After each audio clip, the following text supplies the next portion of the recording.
स्वागत है आप सभी लोगों का अपने YouTube चैनल स्क्रैच सिविल में। आज के इस वीडियो में मैं आप सभी लोगों को बताने वाला हूं पत्थरों का परीक्षण क्यों करते हैं और पत्थरों के लिए कौन कौन से परीक्षण करते हैं। इन सारी चीज़ों के बारे में मैं डिटेल में पढ़ने वाला हूं। तो आइए शुरू करते हैं। सबसे पहले जान लेते हैं पत्थरों का परीक्षण करते क्यों हैं। हमें पता है पत्थरों का यूज हम लोग विभिन्न इंजीनियरिंग कार्यों के लिए करते हैं, जैसे रोड के लिए, रेलवे के लिए और भवनों के निर्माण के लिए हम लोग पत्थरों का यूज करते हैं। इन जगहों पर जब हम लोग पत्थरों का यूज करते हैं तो इन पत्थर का हमें प्रॉपर्टी पता होना चाहिए कि पत्थर की प्रॉपर्टी कैसी है। अगर प्रॉपर्टी अच्छी होगी तो हम उसे ब्रिज के निर्माण में कर सकते हैं, रेलवे के निर्माण में कर सकते हैं। अगर पत्थर सुंदर है तो हम उसे बिल्डिंग निर्माण के लिए कर सकते हैं। तो इन सारी चीज़ों को जानने के लिए हम लोग कौन कौन से परीक्षण करते हैं, अब इसके बारे में जान लेते हैं। तो पत्थरों का मुख्य परीक्षण यहाँ पर दिया गया है। तो जो सबसे पहले परीक्षण करते हैं हम लोग विशिष्ट गुरुत्व परीक्षण करते हैं। विशिष्ट गुरुत्व परीक्षण में हम लोग क्या पता करते हैं और कैसे करते हैं, इसका प्रोसीजर क्या है, हम लोग पूरा डिटेल में पढ़ेंगे। जल अवशोषण परीक्षण भी करते हैं हम लोग पत्थरों का। उसके बाद कठोरता परीक्षण भी हमें देखना होता है कि पत्थर अपना कितना कठोर है, इसके बारे में भी हम लोग पढ़ेंगे। सामर्थ्य परीक्षण भी करते हैं हम लोग स्टोन्स का, जिसके अंदर हम लोग पढ़ते हैं सामर्थ्य परीक्षण में संदलन सामर्थ्य क्या होता है, पत्थर का कितना होना चाहिए, इसके लिए हम लोग टेस्ट करेंगे। संपीड़न सामर्थ्य को भी पता कर देंगे, जिसके लिए हम लोग कंप्रेसिव टेस्ट करते हैं पत्थरों का। तनन सामर्थ्य भी जानेंगे हम लोग स्टोन्स का कितना होना चाहिए तनन सामर्थ्य। अगर इतना तनन सामर्थ्य है तो ये पत्थर अच्छा होगा, अगर कम है तो अच्छा नहीं होगा। इन सब को हम लोग कैसे फाइंड आउट करते हैं इसके बारे में जानेंगे। उसके बाद टफनेस परीक्षण भी हम लोग करेंगे। पत्थरों के अंदर चिमड़ापन कितना होना चाहिए, इसका भी परीक्षण हम लोग करेंगे।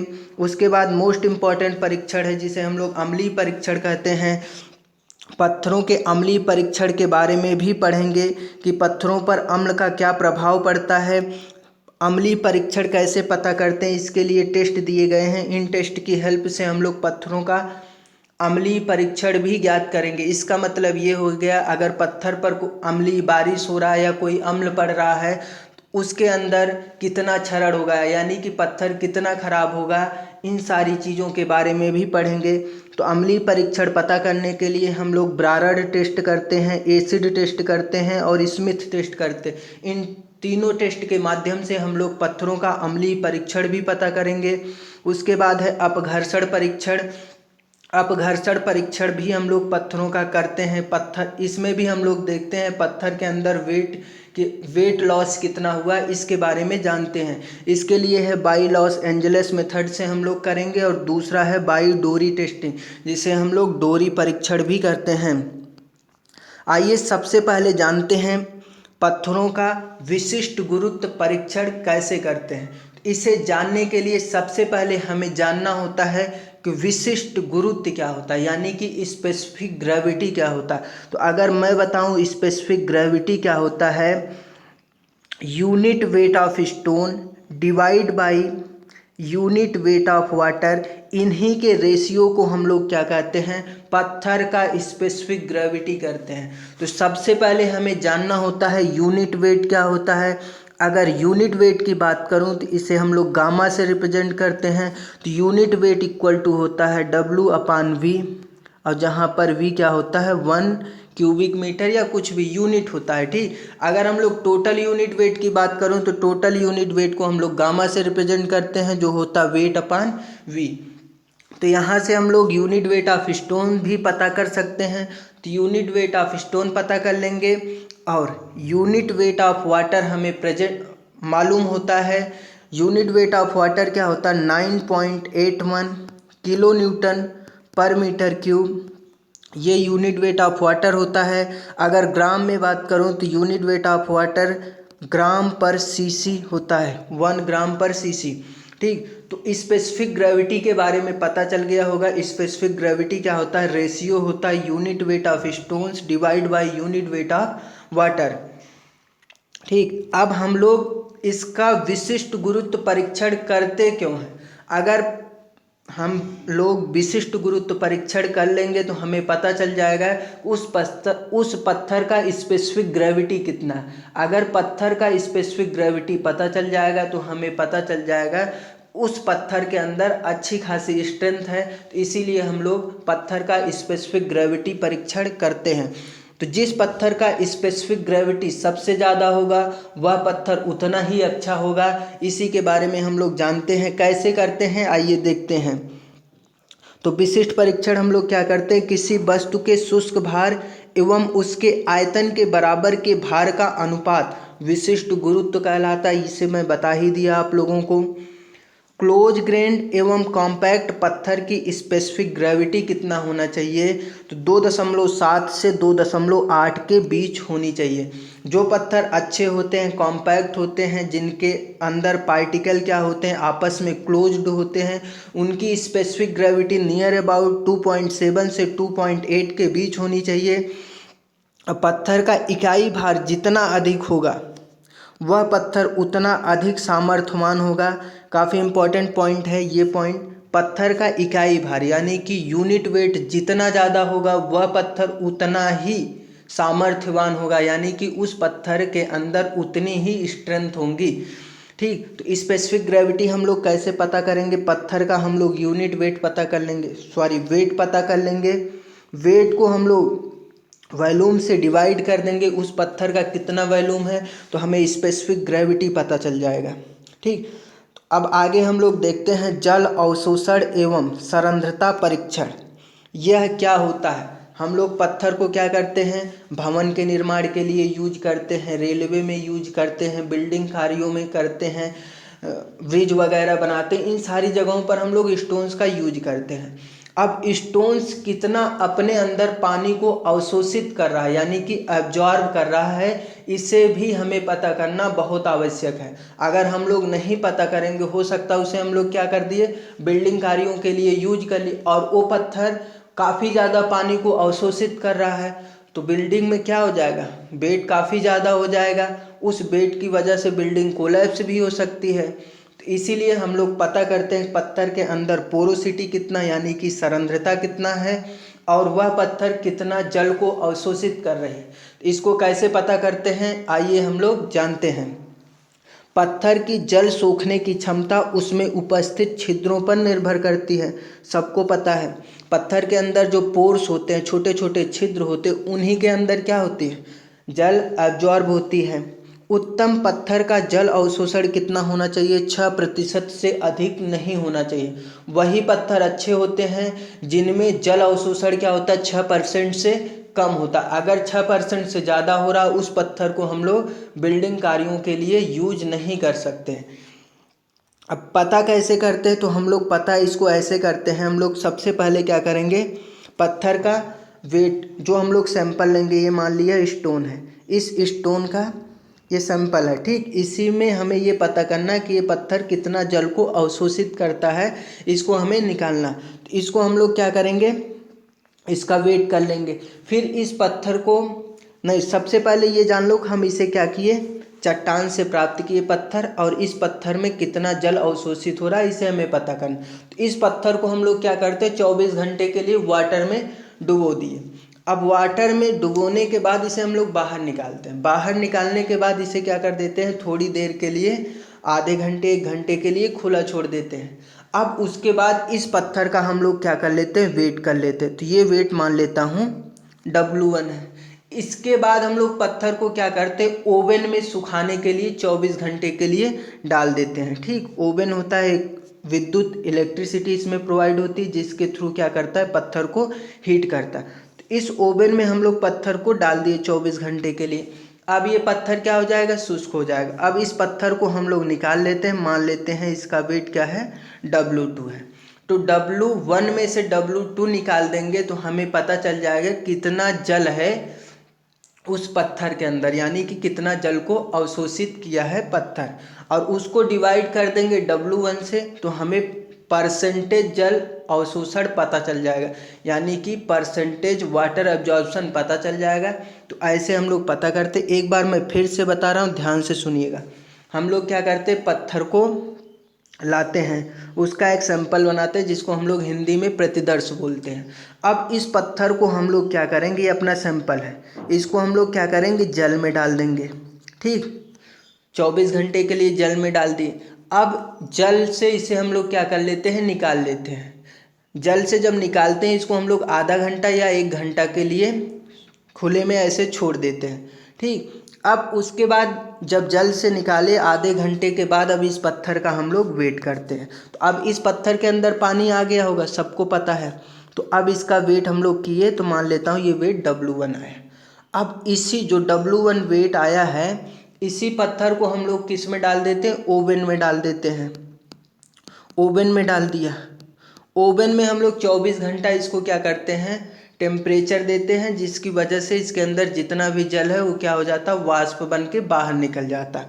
अब इस पत्थर का हम लोग वेट पता कर लेते, तो इस पत्थर का वेट मान लेता हूँ W2 है। तो अब हम लोग W1 माइनस W2 करेंगे तो हमें पता चल जाएगा कि उस पत्थर में कितना जल था, और डिवाइड बाई W1 कर देंगे तो हमें ये पता चल जाएगा वह पत्थर कितना जल को अवशोषित किया। अगला परीक्षण हम लोग देखते हैं। अगला परीक्षण है कठोरता परीक्षण। काफ़ी ज़्यादा इम्पॉर्टेंट है, हमें पता करना होता है कि पत्थर अपना कितना कठोर है। ठीक, जो सॉफ्ट पत्थर होंगे उसे हम लोग बिल्डिंग कार्यों के लिए तो यूज नहीं कर सकते, तो पत्थर कठोर होगा तो उसके अंदर क्या होगा, अच्छी खासी स्ट्रेंथ होगी। तो हमें ये पता करना होता है कि पत्थर के अंदर कठोरता कितनी है। तो कठोरता को मोह पैमाने पर प्रदर्शित किया जाता है। इंपॉर्टेंट पॉइंट है, याद रखना सभी लोग, कठोरता को हम लोग मोह पैमाने पर प्रदर्शित करते हैं।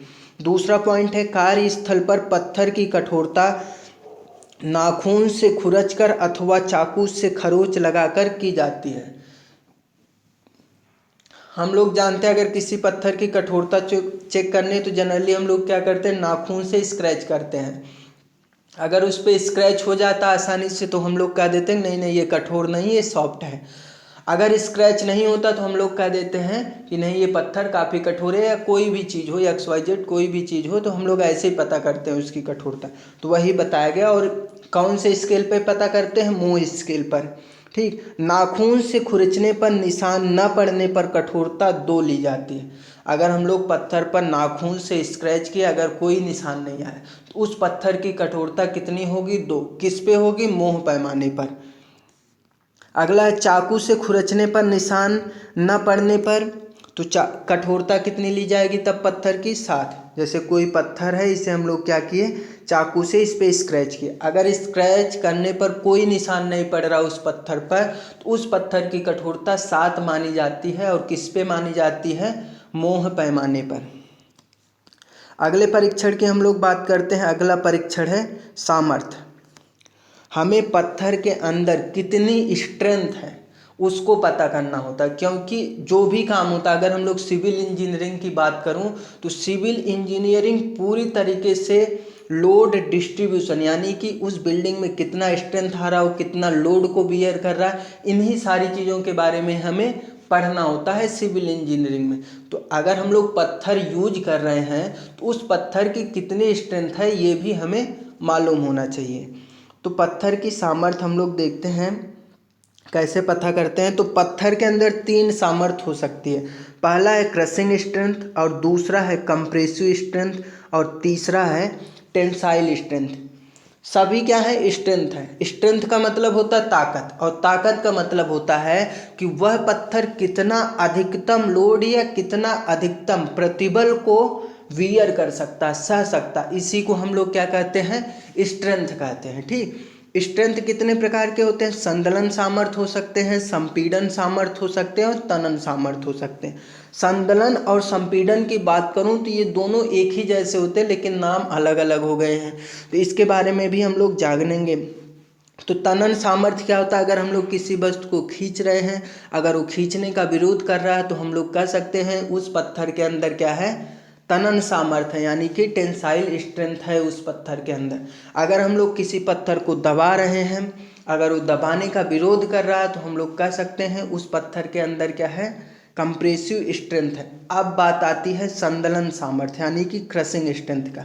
ये भी सेम उसी तरीके से होता है जैसे कंप्रेसिव स्ट्रेंथ, लेकिन जब हम लोग इसमें कंप्रेसिव स्ट्रेंथ कंप्रेसिव लोड लगाते हैं तो ये क्या हो जाता है, अगर किसी पर्टिकुलर पॉइंट पे क्या हो जाए, इस क्रश हो जाए। क्रश होने का मतलब मैं आपको समझाता हूँ। जैसे मान लिया ये क्या है, चाक है।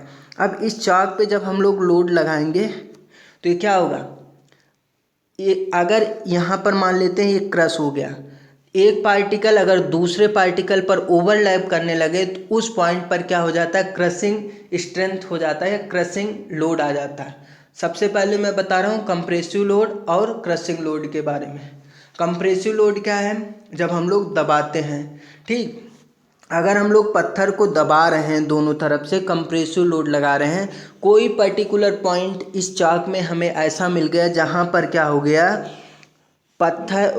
इस चाक के अंदर जो पार्टिकल हैं वो क्या हो गए, एक दूसरे पर ओवरलैप हो गए, तो इसे हम लोग क्या कहते हैं, क्रश करना। जैसे हम लोग चाक को दबाते हैं, सपोज करो चाक को दबाएं तो उसका क्या हो जाता है, एक पार्टिकल दूसरे पार्टिकल पर ओवरलैप हो जाता है, यानी कि भुरभुरी टाइप का वो फेल हो जाता है। लोड लगाएं तो क्या हो जाता है, भुरभुरा टाइप का बन जाता है, मतलब छोटे छोटे पार्टिकल में ब्रेक हो जाता है। इसी को हम लोग क्रशिंग बोलते हैं। ठीक, तो तीनों चीज़ सभी लोग जान गए।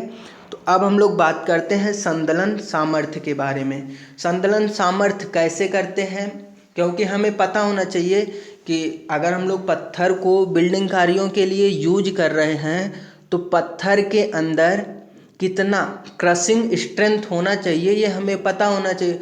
हम लोग क्या कि पत्थर पर कोई बिल्डिंग बनाए, बिल्डिंग पर क्या होगा, लोड आएगा। अब लोड बियर जैसे हम लोग लोड आया, जैसे ये क्या होगा, बिल्डिंग है, अब ये बिल्डिंग क्या करेगा, लोड बियर करेगा। अब हम लोग यहाँ पर ऐसे पत्थर लगा दिए को तुरंत क्या हो गया, लोड को बियर ही नहीं कर पाया, क्रश हो गया। तो ऐसे पत्थर को हमें यूज नहीं करना, तो इसलिए हम लोग क्या करते हैं, क्रशिंग स्ट्रेंथ चेक करते हैं। तो कैसे चेक करते हैं यही बताया गया है, ध्यान से सुनिएगा सभी लोग। इसमें हम लोग क्या करते हैं, 10 × 10 × 10 सेंटीमीटर के 16 घन तैयार करते हैं। क्या करते हैं, 10 × 10, ये क्या हो गया, अपना घन हो गया। इनका लंबाई, चौड़ाई और ऊंचाई ये कितना होता है, 10 सेंटीमीटर। 10 सेंटीमीटर का लंबाई, 10 सेंटीमीटर का इसकी चौड़ाई और 10 ही सेंटीमीटर की इसकी ऊंचाई होती। और ऐसे हम लोग कितने घन तैयार करते हैं, 16 घन तैयार करते हैं। और इनकी सतह को हम लोग समतल रखते हैं ताकि भार का वितरण समान रहे। अब इन घनों पर जो हम लोग 16 घन लिए हैं, इन घनों को हम लोग 24 घंटे के लिए 20 से 30 डिग्री सेल्सियस ताप पर जल में रखते हैं।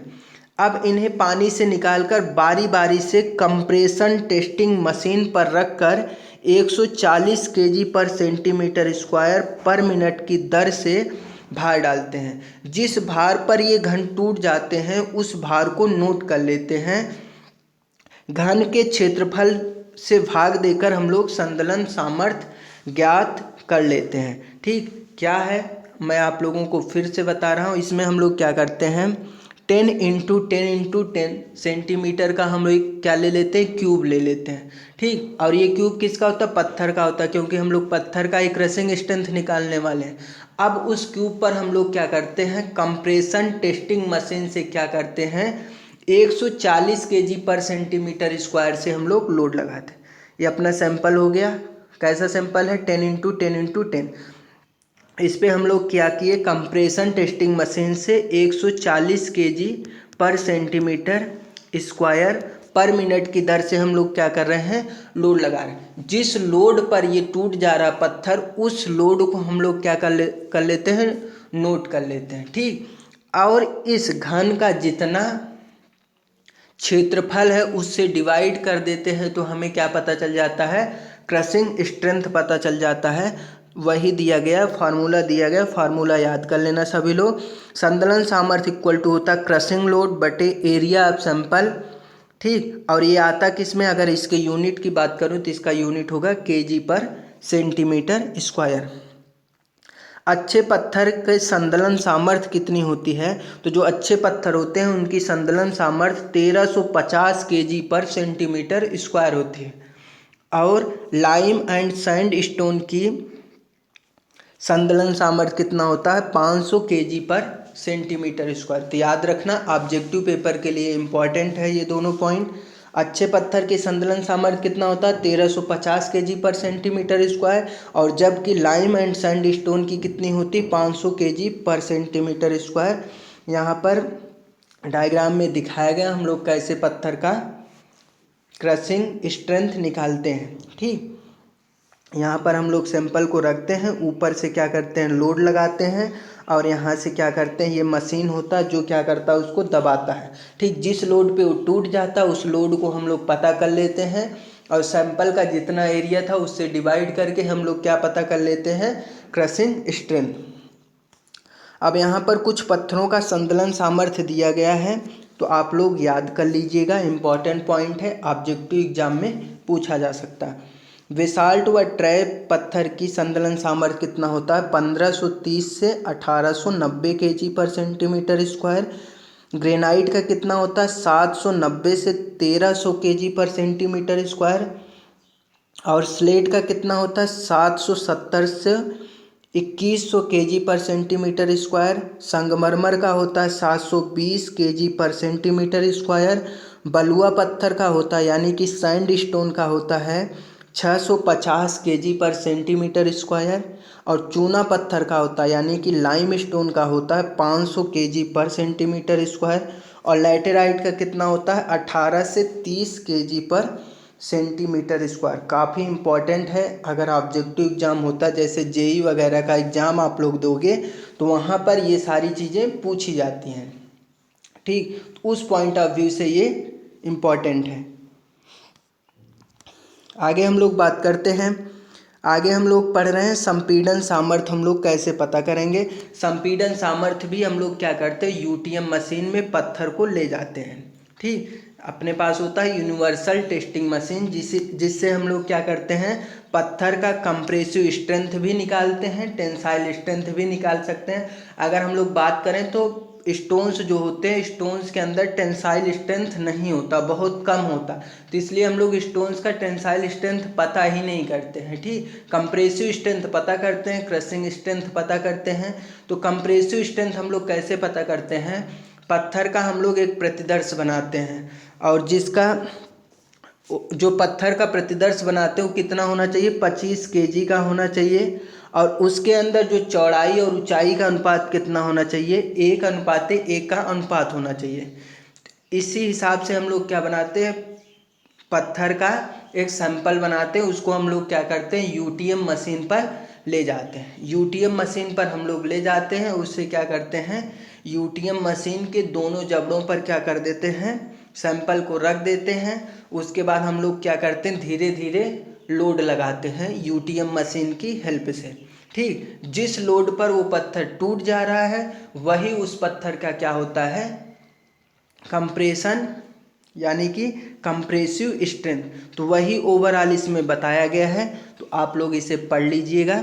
ठीक, वीडियो को रोककर एक बार ध्यान से पढ़ लीजिएगा। अगला तनन सामर्थ्य है। तनन सामर्थ्य हम लोग पत्थर का पता नहीं करते हैं, अगर पता करना तो इसको भी हम लोग क्या करते हैं यूटीएम मशीन की हेल्प से ही पता करते हैं। ठीक, हम लोग क्या करेंगे यूनिवर्सल टेस्टिंग मशीन पर ले जाएंगे, सैंपल को रख देंगे, उसके बाद सैंपल पर हम लोग क्या करेंगे धीरे धीरे टेंसाइल स्ट्रेंथ लगाएंगे। टेंसाइल स्ट्रेंथ का मतलब जैसे ये हो गया अपना स्टोन्स, जिसका हम लोग सैंपल जिस पे हम लोग टेंसाइल स्ट्रेंथ पता करना चाह रहे हैं। ठीक, तो यहाँ पर हम लोग क्या करेंगे टेंसाइल लोड लगाते हैं, किसकी हेल्प से लगाते हैं यूटीएम मशीन की हेल्प से लगाते हैं। अब धीरे धीरे इस पत्थर पर हम लोग क्या करेंगे टेंसाइल लोड लगाएंगे, जिस लोड पर यानी कि जिस पर्टिकुलर लोड पर ये पत्थर ब्रेक हो जा रहा है वही उस पत्थर क्या होगा टेंसाइल स्ट्रेंथ होगा। इसे आप लोग पढ़ लीजिएगा। आगे हम लोग बात करते हैं चिमड़ापन का। ठीक, अभी तो हम लोग हार्डनेस पता करें, अब यहाँ पर चिमड़ापन है। ठीक, दोनों एक ही जैसे होते हैं, अगर हम लोग हार्ड या टफ दो सब एक हो गया। अगर कठोरता की बात करूँ तो उसे हम लोग क्या बोलते हैं हार्डनेस बोलते हैं, अगर टफनेस की बात करूँ तो उसे क्या बोलते हैं चिमड़ापन। तो अगर हम लोग बात करें हार्ड और टफ दोनों का मतलब क्या आता है एक ही जैसा आ रहा है, तो हार्ड का मतलब क्या होता है जनरली हम लोग उसे नाखून से स्क्रैच करके पता कर लेते हैं वो पत्थर कितना हार्ड है, और चिमड़ापन का मतलब यह है कि जो पत्थर है वो हार्ड भी हो और क्या करे, ट्विस्टिंग का विरोध करे। यानी कि अगर उसे हम लोग घुमाएं, ठीक, घुमाएं नहीं मरोड़ें, अगर उसमें हम लोग मरोड़ डालें तो वो पत्थर क्या करे, उसका भी विरोध करे, और अगर उससे घुमा रहे हैं, बेंड कर रहे हैं तो उसका भी विरोध करे। तो ऐसे पत्थर को हम लोग क्या बोल सकते हैं, वह पत्थर अच्छा खासा टफनेस है, यानी कि वो अच्छा खासा उसके अंदर चिमड़ापन है। एक बार मैं फिर से बता रहा हूँ, ये जैसे कोई स्टोन है, ये हार्ड तो होना ही होना चाहिए, ठीक। इसके साथ साथ ये क्या करे, ट्विस्ट का भी विरोध करे। ट्विस्ट का मतलब मरोड़, जैसे हम लोग कपड़ा वगैरह से पानी निचोड़ते नहीं है, उसी को हम लोग ट्विस्टिंग बोलते हैं। तो ये ट्विस्टिंग का भी विरोध करे, और साथ ही साथ अगर इस पे हम लोग कोई लोड लगा रहे हैं तो ये बेंड होने का भी विरोध करे, ठीक। तो ऐसे पत्थर को हम लोग कह सकते हैं कि उस पत्थर के अंदर काफ़ी ज़्यादा टफनेस है, ठीक। इस पत्थर का हम लोग टफनेस परीक्षण भी करते हैं, और हमें पता करना भी चाहिए कि पत्थर के अंदर टफनेस कितना है, ठीक। कैसे करते हैं मैं पढ़ के बता दे रहा हूँ आप लोगों को, ध्यान से सुनिएगा। इसके लिए हम लोग समघात परीक्षण करते हैं, यानी कि इम्पैक्ट लोडिंग लगाते हैं। पत्थर है, पत्थर पर हम लोग क्या करेंगे, सडन लोड लगाते हैं, ठीक। इसी को हम लोग क्या बोलते हैं, समघात। कोई पत्थर है उस पर अचानक से क्या करेंगे, लोड लगाएंगे, एकाएक लोड, तो इसे हम लोग इस परीक्षण को क्या बोलते हैं, समघात परीक्षण बोलते हैं। इसके लिए हम लोग समघात मशीन प्रयोग करते हैं। मशीन में मुख्यतः 50 केजी भार की एक निहाई उस पर गिरने वाला भार 2 केजी का हथौड़ा होता है। 25 मिलीमीटर डायामीटर के 25 मिमी ऊंचाई के पत्थर का प्रतिदर्श तैयार करते हैं। इसमें जो हम लोग सैंपल लेते हैं पत्थर का, उस पत्थर का डायामीटर कितना होना चाहिए, 25 मिलीमीटर, और उस पत्थर की ऊंचाई भी 25 मिलीमीटर ही होना चाहिए, ठीक। और इसी पर हम लोग क्या करते हैं, अचानक से हथौड़ा गिराते हैं, ठीक। तो उसके बाद हम लोग पता कर लेते हैं उस पत्थर के अंदर कितना टफनेस है, तो यही पता करते हैं। तो जो अच्छा पत्थर होता है उसके लिए हमें कितना, 19 चोटें पहुंचाने होते हैं। मतलब अगर 19 चोट के बाद भी वो पत्थर क्या हो रहा है, ब्रेक नहीं हो रहा, यानी कि टूट नहीं रहा है, तो हम लोग कह सकते हैं वो पत्थर कैसा है, उत्तम चिमड़ापन है उस पत्थर के अंदर। अगर 16 से 17 चोट पड़ने पर वो पत्थर ब्रेक हो जा रहा है तो हम लोग कह सकते हैं संतोषजनक चिमड़ापन है उसके अंदर। अगर 6 से कम चोट पड़ रहे हैं तो हम लोग कह सकते हैं पत्थर बिल्कुल ही ख़राब है, ठीक। तो ये इम्पॉर्टेंट पॉइंट है, इसे याद रखिएगा। अगर हम लोग पत्थर पर 19 चोट पहुंचाते हैं उसके बाद पत्थर ब्रेक हो रहा है, यानी कि फेल हो रहा है, तो हम लोग कह सकते हैं उस पत्थर के अंदर उत्तम चिमड़ापन है। 16 से 17 पर अगर वो ब्रेक हो जा रहा है तो हम लोग बोल सकते हैं संतोषजनक है।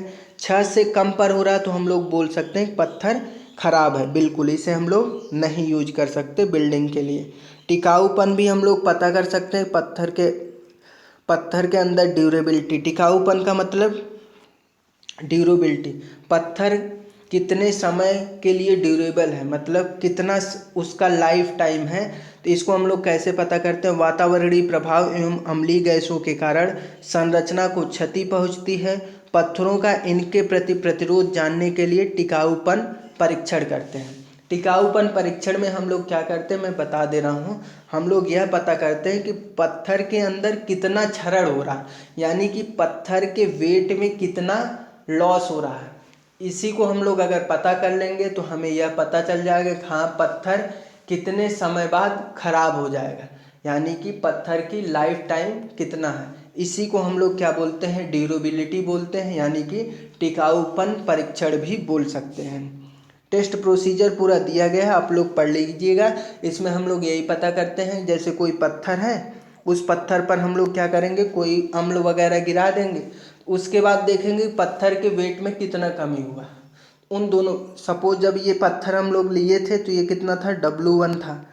अब इस पे हम लोग कोई अम्ल डाल दिए, जैसे सल्फ्यूरिक अम्ल डाल दिए, H2SO4 डाल दिए। अब इसके अंदर क्या होगा, क्षरण हो जाएगा। अब मान लेते हैं पत्थर का वेट कितना हो गया, W2। अब पत्थर के वेट में कितना कमी हुई तो हम लोग कर लेंगे W1 माइनस W2, ठीक। और डिवाइड बाई W1 कर लेंगे तो हमें पता चल जाएगा कितना परसेंटेज वेट की लॉस हुई। उसी के हिसाब से हम लोग कैलकुलेट कर लेते हैं पत्थर के अंदर ड्यूरेबिलिटी कितना है। आगे हम लोग बात करते हैं अग्नि प्रतिरोधकता। इसमें हम लोग पता करते हैं कि पत्थर, इसमें प्रतिरोधकता मतलब कि अगर कोई पत्थर है तो हमें ये पता करना होता है कि अगर उसमें भविष्य में या इन फ्यूचर क्या हो गया, शॉर्ट सर्किट हो गया, तो हमें देखना चाहिए ऐसे पत्थर को यूज करना चाहिए बिल्डिंग में जिसमें शॉर्ट सर्किट ना हो। ठीक, तो यही बताया गया पत्थर की अग्नि प्रतिरोधकता अधिक होनी चाहिए, अग्नि प्रतिरोधी होना चाहिए। सैंडस्टोन एवं ट्रैप अच्छे प्रतिरोधी होते हैं। ठीक, प्रतिरोधी होना चाहिए। अगर जाहिर सी बात है अगर हम लोग कोई पत्थर बिल्डिंग में यूज कर रहे हो तो प्रतिरोधी होना चाहिए, उसमें आग वगैरह नहीं लगना चाहिए, ऐसे ही पत्थर को हम लोग यूज करेंगे। ठीक, अगला है स्वीकार्यता। पत्थर क्या होना चाहिए, वर्केबल होना चाहिए, यानी कि ना तो बहुत ज़्यादा हार्ड हो।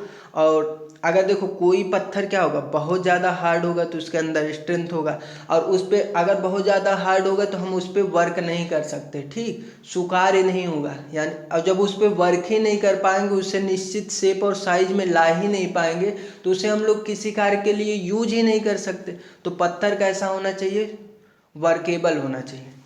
अगला है एसिड टेस्ट। एसिड टेस्ट में हम लोग ब्रारड परीक्षण करते हैं, एसिड टेस्ट करते हैं, स्मिथ टेस्ट करते हैं।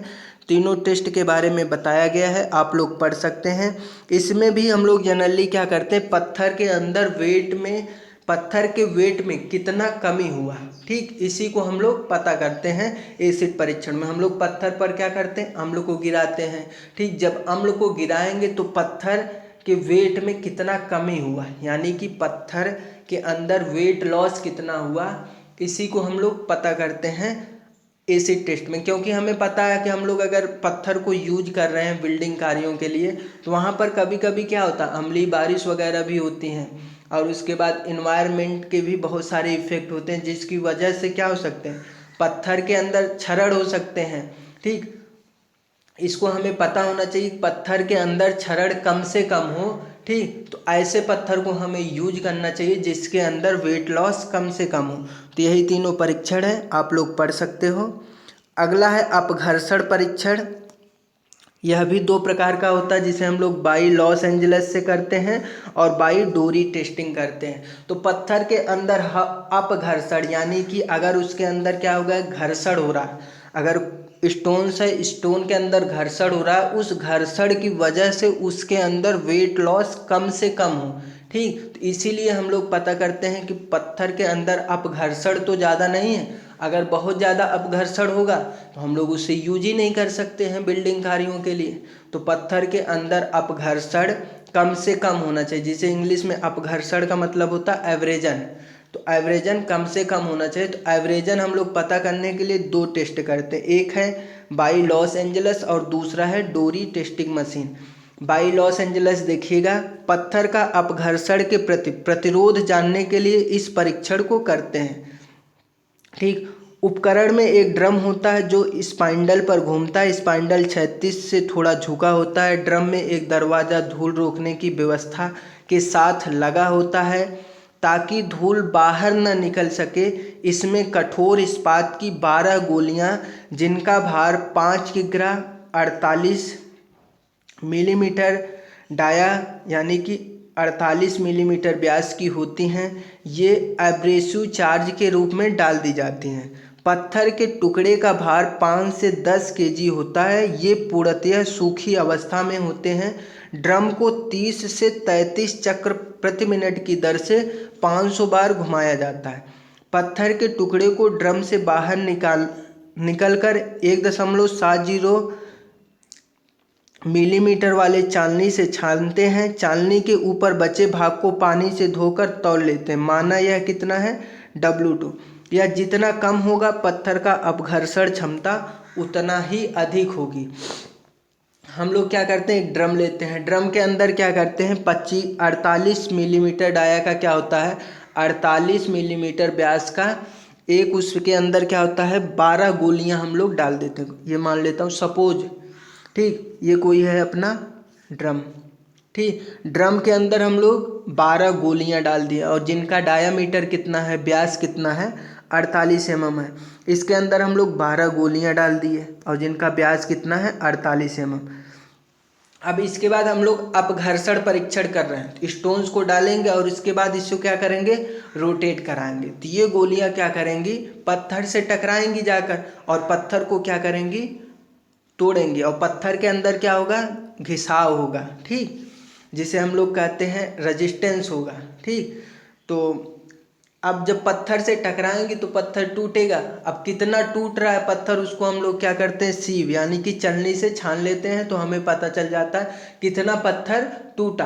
तो जो पत्थर टूटा वो तो नीचे चला जाएगा छलनी, और जो बचा उसका हम लोग वेट कर लेते हैं, जिसकी हेल्प से हम लोग पता कर लेते हैं पत्थर के अंदर अपघर्षण कितना हुआ, ठीक। तो ये है लॉस एंजल्स टेस्ट।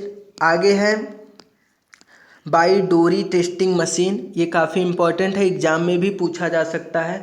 इसको भी हम लोग ठीक उसी प्रकार से करते हैं। क्या करते हैं, पत्थर का जिस पत्थर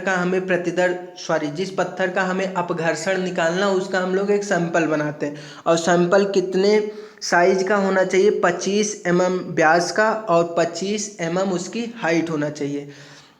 हम लोग पत्थर का सैंपल तैयार कर लिए और ये क्या होता है, अपना इंस्ट्रूमेंट होता है कुछ इस तरीके से। ये क्या होता है, नीचे मैं एक बार फिर से बता रहा हूँ, ये क्या होता है, यहाँ पर एक सॉफ्ट लगा होता है, ठीक। सॉफ्ट के ऊपर एक हम लोग क्या करते हैं,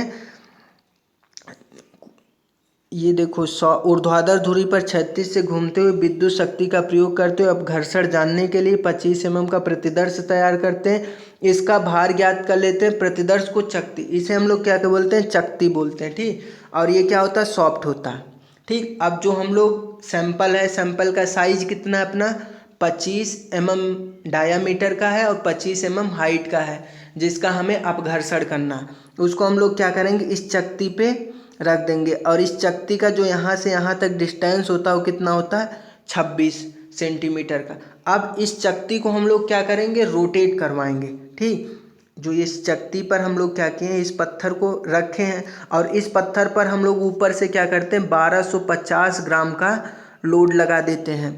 अब उसके बाद ये जो चकती है, इसको हम लोग क्या करते हैं, सॉफ्ट की हेल्प से घुमाते हैं, ठीक। जब इसे हम लोग घुमाएंगे तो ये क्या करेगा, ये चकती और ये पत्थर क्या करेंगे, घूमेंगे आपस में, और जब घूमेंगे तो इनके निचले सतह पर, चकती का जो ऊपरी सतह है और पत्थर का जो निचला सतह है, इनके अंदर क्या होगा, इन दोनों सतहों के बीच क्या होगा, घर्षण होगा। जब घर्षण होगा तो पत्थर के अंदर क्षरण होगा।